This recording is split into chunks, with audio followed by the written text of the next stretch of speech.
It's Monday, January 7th. These are the activities for financial literacy. As you look at the stream, you're going to see a couple of new postings. The first is the agenda for today. The second is I've reposted the unit that we're still working from. So I'm going to go ahead and I'm going to open up the agenda for the day.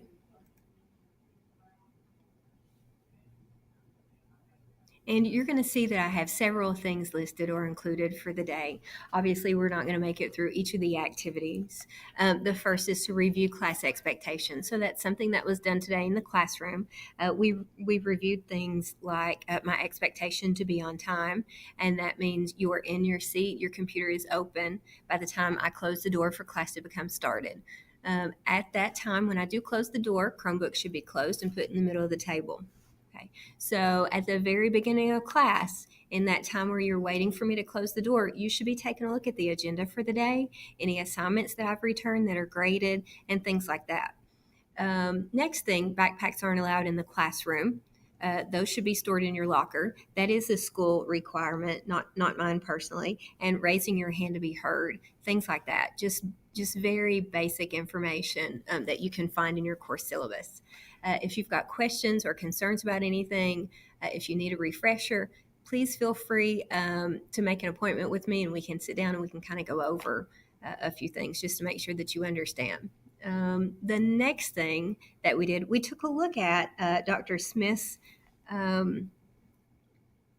items that are coming out this week. So his video, it was about 15 minutes, and you can find that on your Chromebook if you go to your home page. This is something that your crew teacher should have played for you today. However, I realized in classes that about half had and half hadn't. So we took a look at the video together as a class. Again, make sure that you're taking a look at that on your own time. And he reviewed school expectations, including behavior. He talked about the STEP system. He talked about cell phones, lunch expectations, things like that. After completing expectations for the classroom and school-wide, we went ahead and we moved on. We took a look at money plans and budgeting. This is kind of where we were when we left school on Friday before winter break. We took a look at slide 12, and I introduced risks associated with decision making. We looked at slide 13. I introduced opportunity costs and time value of money. And then we didn't quite get to slide 14. That's going to be tomorrow on Tuesday, January the 8th. So let's go ahead and let's take a look at slides 12 and 13. And again, in the stream, I reposted that slideshow. It's right here.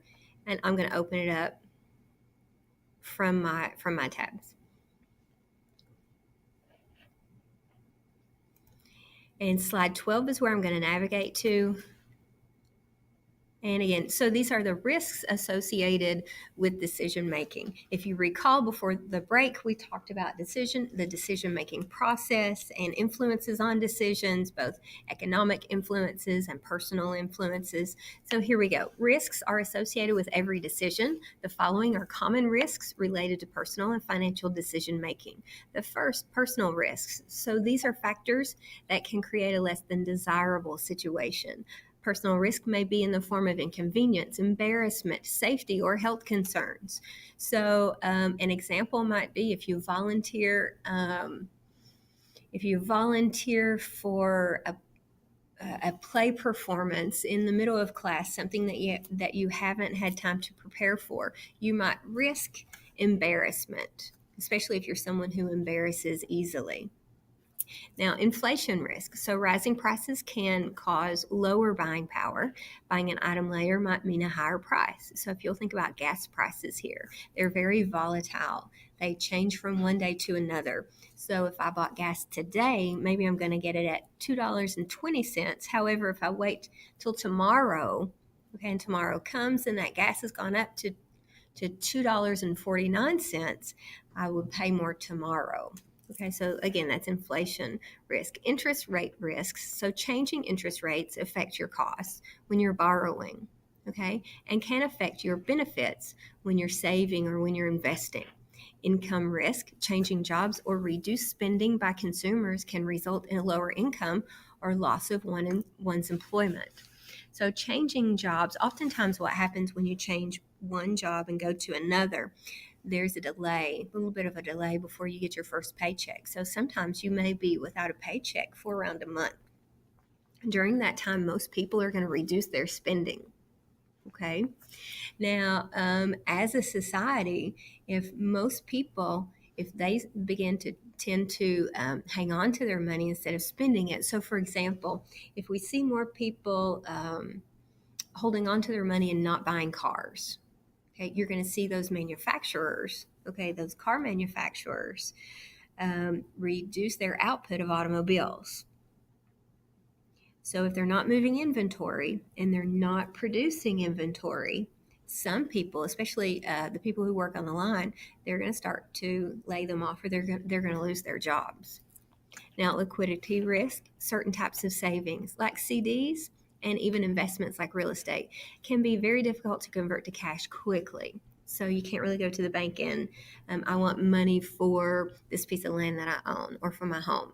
You got to put it up for sale and wait for that to actually sell. And a CD, that's a little bit harder to get your money out of, much difficult, or a little bit more difficult than a savings account, because you've basically promised the bank or the financial institution, you know, I promise to keep this amount of money in your bank for this certain period of time. And when you break that contract, usually there's a fee that's associated and some other things. Next slide, opportunity cost and the time value of money. So an opportunity cost is simply a trade-off. That's what that is. And so it's what a person gives up when a decision is made. Here's some examples. So it might be your time, your money, your effort. There are personal opportunity costs and financial opportunity costs. A personal opportunity cost may involve your time, your health, your energy. So, for example, time spent on studying usually means lost time for leisure or playing games or working, okay, like working or helping around the house. However, this trade off may be appropriate since your learning and your grades will likely improve. Financial opportunity costs involve money or monetary values of decisions made. So, for example, the purchase of an item with money from your savings means that you'll no longer obtain interest on those funds.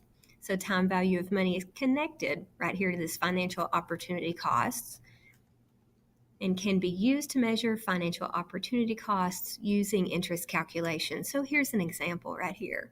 So, if you're spending $1,000 from a savings account paying 4% a year, that's going to mean an opportunity cost of $40 is lost in interest. And here's that calculation. $1,000 times 4% times 1 year. There's your $40. So these are the slides that we covered today, slides 12 and 13, and we'll take a look at the case application on Tuesday. If you have questions, please feel free to see me. I'm available every morning beginning at 8:25 and after school by appointment.